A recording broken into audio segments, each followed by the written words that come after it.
રાજ્યમાં આજે પણ અતિ ભારે વરસાદની આગાહી છે। બનાસકાંઠા, પાટણ અને કચ્છમાં વરસાદનું રેડ એલર્ટ અપાયું છે।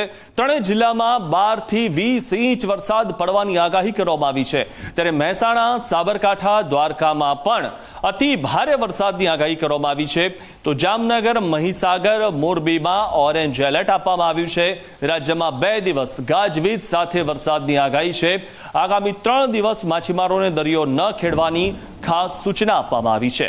તો ડીપ ડિપ્રેશનના કારણે રાજ્યમાં વધુ વરસાદ પડશે। ઉલ્લેખનીય છે કે 5, 6 અને 7 તારીખે વધુ વરસાદની આગાહી હતી, પરંતુ હજુ પણ બીજા દિવસો છે જેમાં વધુ વરસાદની આગાહી છે અને આ તમામ જગ્યાએ 12 થી 20 ઇંચ વરસાદ પડશે તેવી આગાહી છે।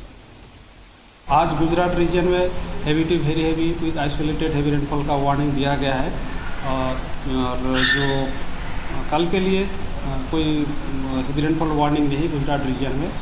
सौराष्ट्र कच्छ के लिए आज heavy to very heavy with isolated extremely heavy rainfall का वार्निंग दिया गया है और कल के लिए हेवी रेनफॉल का वार्निंग दिया गया है सौराष्ट्र कच्छ।